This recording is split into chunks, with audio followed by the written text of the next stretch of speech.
Alors, bonjour à vous, les élèves de Madame Lamarche à l'école Maurice-Lapointe. J'ai su que dans votre cours de français 1D02, vous étiez en train de lire mon roman 24 heures de liberté. Alors, ça me fait plaisir de répondre à vos questions aujourd'hui.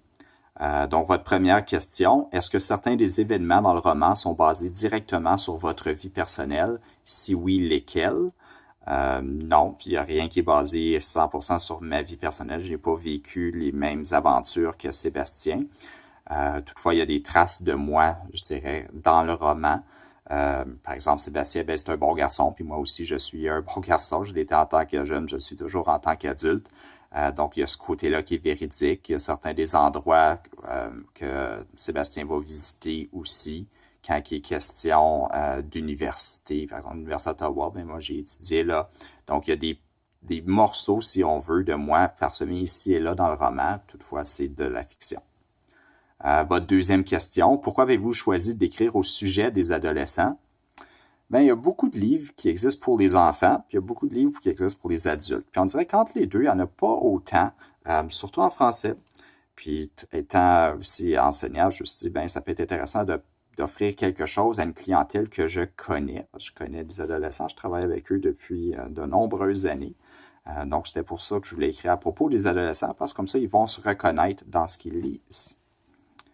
Votre troisième question, quel autre titre auriez-vous donné au roman? Bonne question, parce que moi, dans ma tête, ça a toujours été 24 heures de liberté.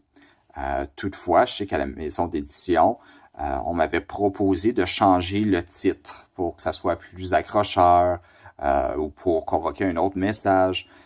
Mais dans ma tête, il y a 24 heures de temps qui vont se dérouler, il y a 24 heures où il va y avoir de l'action, puis il faut que ça se passe dans ce laps de temps-là.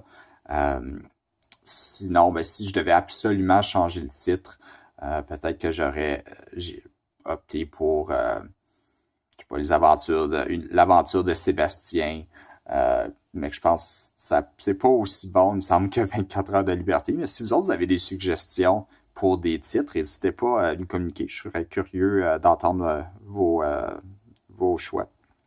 Votre quatrième question, est-ce que les noms des personnages sont basés sur des vraies personnes ou vous les avez inventés? J'ai inventé les noms.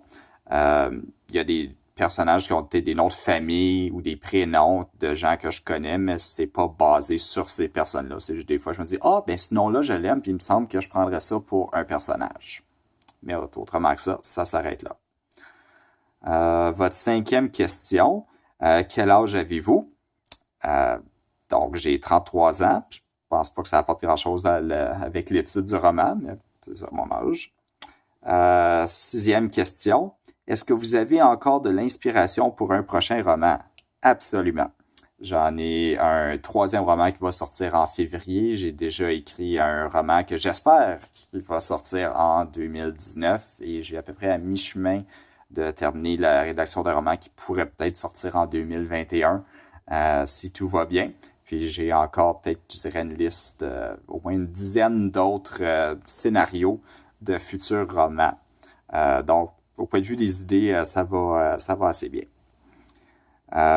Votre septième question. Je suis en train d'écrire un roman. Avez-vous des astuces pour surmonter le syndrome de la page blanche et bien gérer son horaire? Donc, deux volets à cette question-là.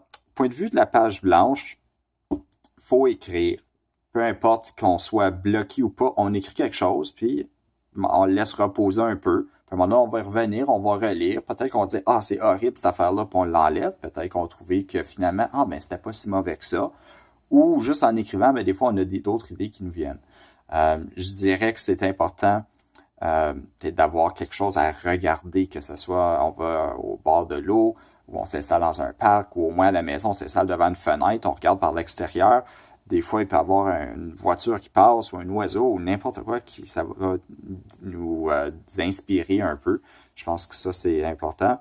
Puis je dirais aussi de lire beaucoup. Comme, lisez des romans, lisez des journaux, renseignez-vous qu'est-ce qui se passe autour de vous parce qu'il peut y avoir des événements d'actualité qui peuvent vous inspirer pour un livre.